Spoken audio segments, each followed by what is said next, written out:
All right, hello everyone, it's silverkyle, and today we are going to be talking about everything that I tried to complete or finish in the last 3 months, which would be the quarter two of 2020, spanning from April to June.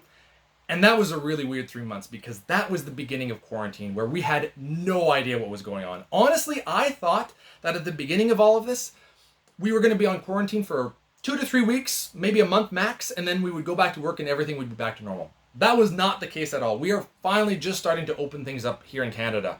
So, and it's not at all what it used to be like. I was lucky and fortunate enough that I was able to keep my job and work from home right from the get-go. And it looks from where I'm working that we're going to be doing that for the foreseeable future, for the next few months, maybe the rest of the year, and even into some of 2021 as well. I would say that I really do like working from home, especially now that I'm used to it. But the biggest negative for me is that I work in an office of about 300 people, and I'm a supervisor there, so I really got to know a lot of them. And when you see these people day to day, they almost become like an extended part of your family because you end up seeing them more than you do your family. There's quite a few of them that are my coworkers that have become my best friends because that we see each other so often. And I've been working there for almost 14 years now. So yeah, like it's so weird to not be going in there all the time. Kind of nice at the same time though. Waking up and just being able to work from home and having as much coffee as I want and eating. I'm eating so much. It's awesome. So anyway, really weird 3 months. I was kind of disappointed with myself when I saw what I had tried to complete and how much I actually did complete of it. But it was a weird time. I think we're all going to remember this. So let's go on with what I did complete, and then we'll go and talk about the pile that I didn't. So let's start this off with Servant of the Shard, which is the first book in the Sellswords trilogy, which is part of the Forgotten Realms, and it's part of the Drizzt Do'Urden series. It doesn't involve Drizzt Do'Urden, but it's the side characters that have been part of his universe, and this is their first kind of solo book away from that where Drizzt is not part of it, and that Drizzt is not the main character. It was a slow start to this. The first act, so we'll put it in 3 acts. The first act was kind of slow, and that's why it was taking me so long to finish this, because I wasn't enjoying it as much as I liked the previous books, even though I very much like the characters and the main character, who's kind of an anti-hero. But it just wasn't jiving with me, and I was really expecting that it would, because we're talking about an assassin who's ruthless, that doesn't care about anything, and he's changing his ways a little bit. He's now in his 40s, his early 40s. I think he's 40 or 41 at this point, and he's not as fast as he used to be. He has to use his experience and his knowledge more so now, and he's starting to see that maybe his life as a ruthless assassin left him with nothing by this point. So that's an interesting concept, but you don't really get to that point until the second act, and then in the third act, things start to really change, and I started really enjoying the book. So it was a slow way to start, and it wasn't a good slow burn either. Like, there's sometimes where a slow burn, I love it. This was not one of those cases, but in the second and third act, it really made up for it. So I'm interested now to see where they're going to go in the next few books. Finished watching, or started watching, or rewatching, I guess, Season 1 of Dragon Ball Z. Finished all of this. Liked it. It's DBZ.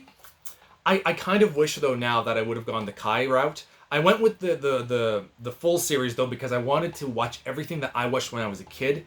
But I think that going forward, I would probably go rather than going the Kai route. Like, once I watched the whole Dragon Ball Z in its entirety, I think that I would probably enjoy rewatching the Kai versions, because then I can skip all the filler and just get going. Because this was 39 episodes for one season, and there's 9 seasons. That's a lot. Granted, they're only like 20 minutes, but still.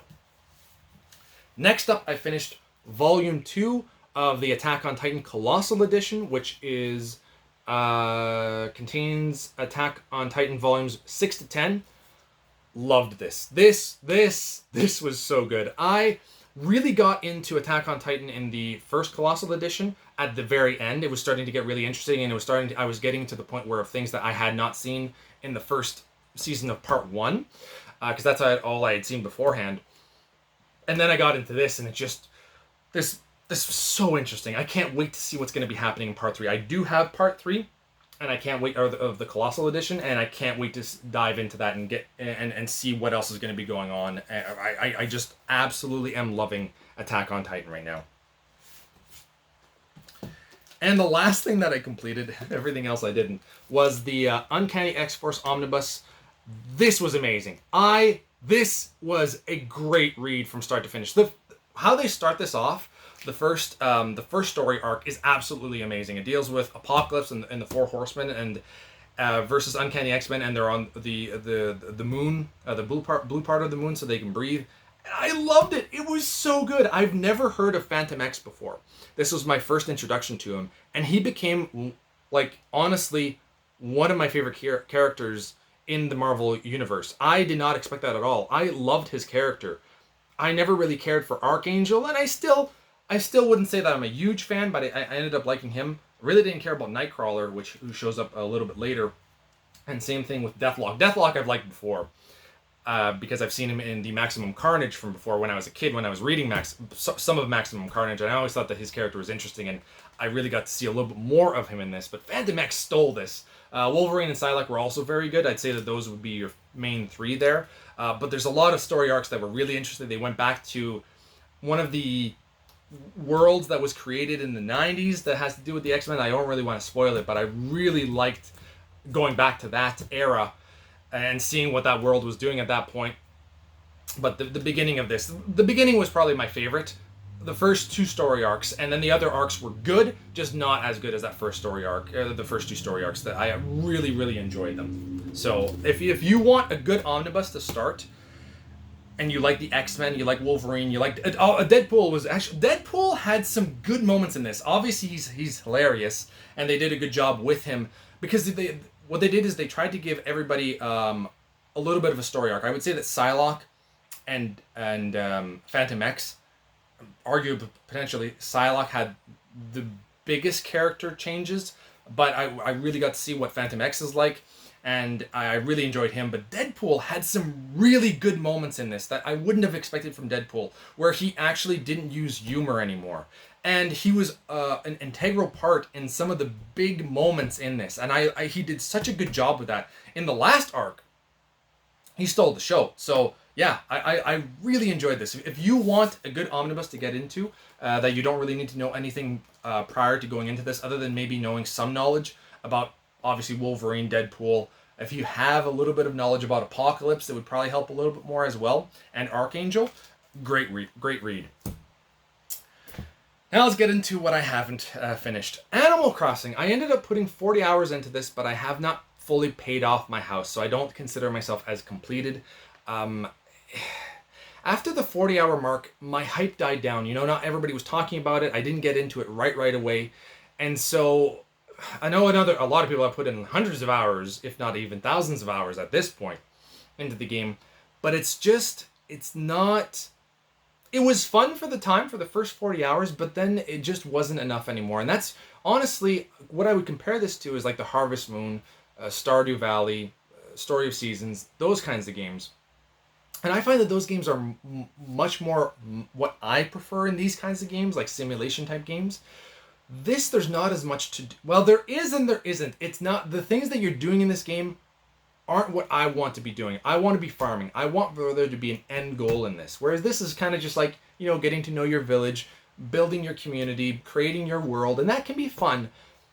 But it's not, and it's on real time, which is also nice, but not nice at the same time. I just prefer the farming simulators more. And I feel that if you liked Animal Crossing, please give Story of Seasons Friends of Mineral Town a chance. It's coming out on the Switch on July 14th. It's a little bit less than what a full retail game would cost, and I think that if you liked Animal Crossing, you might be able to enjoy Story of Seasons. And this one is a remake from one of my favorite games of all time, which is Harvest Moon Back to Nature, which they eventually ported over to Game Boy Advance, and now they did a remake of it for the Switch.